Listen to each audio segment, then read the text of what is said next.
My name is Natasha. I am 35 years old. I grew up in Hortonville in a Lutheran household. We went to church every Sunday. I went to a private school. My dad died when I was 3 years old. And it wasn't too long after that that my mom got remarried. And that's when my life kind of took a turn for the worst. I was about 5 years old when she got remarried. We moved quickly into his house, and the abuse started then. I was sexually abused. Earliest memory I have is when I was 5. And as a young child, your innocence is taken. You don't really even understand. And my mom basically turned the other way. She had said to me that she suspected something was going on, and so she would leave for work every Tuesday, and she said to me, I was gonna turn around, but I didn't. And to me, that struck so deep.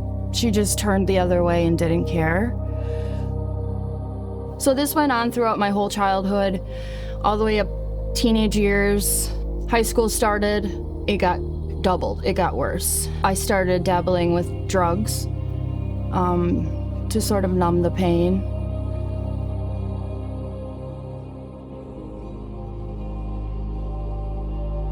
In my head, what do I do? There's like, enough is enough. I went to school the next day and I told the liaison officer. I told him everything. So he got arrested, it went to court.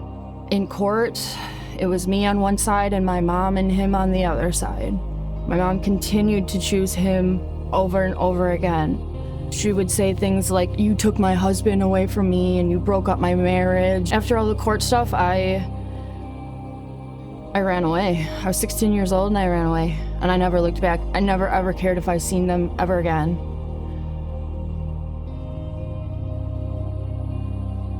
I was in the streets doing drugs. It was the only thing that made me feel better, and I fell hard.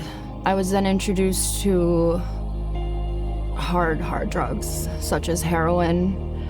I started using needles, things I never swore I would do.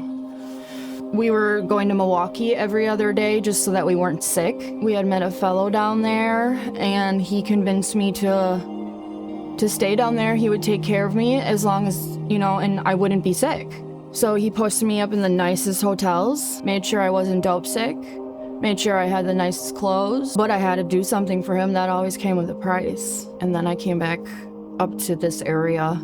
That's when one of my friends had gotten out of jail. Me, him, and 2 other people did a bunch of heroin that night and a full script of Xanax. I don't remember any of the night. We woke up the next day and he was on the bed next to me, face first on the mattress in a pile of puke. And he was gray. He didn't make it. And that is the day that I cold turkeyed myself from heroin.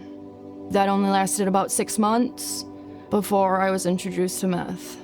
I ended up going on the run and I caught a bunch of meth charges, and then I went to prison. That wasn't enough for me. I got out and I used again. I was in a very abusive, toxic relationship at the time, and I was living in a hotel that some other guy had posted me up in. I was probably about 100 pounds, and I was in there with my son. And it's just a vicious cycle. It's, when's enough enough? You can hit rock bottom so many times.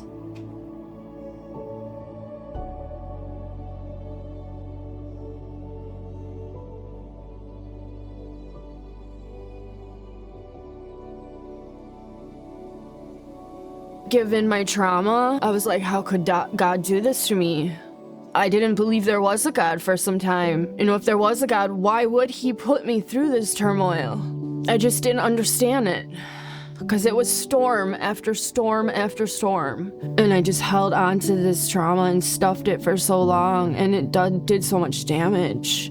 I got connected with Damascus Road through a friend. She said, these women will love you unconditionally. Kelly's an amazing soul, and I am so grateful for her. She showed up for me when I went to jail. She was there like 2 hours later.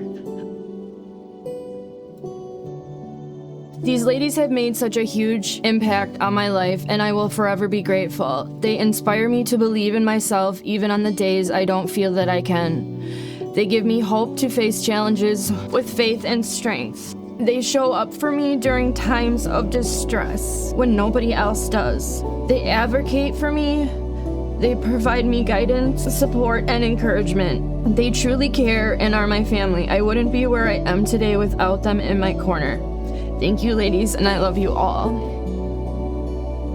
So today, I am 2.5 years sober. I get to be a mom. I get to be at my 13-year-old's cross-country meet. I get to be celebrating holidays and taking my kids trick-or-treating. I have jobs. I am a recovery coach, peer support specialist, helping other addicts who are suffering.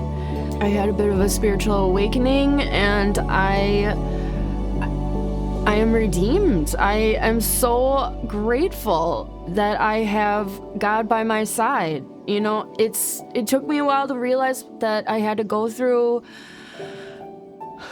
what I went through to help others.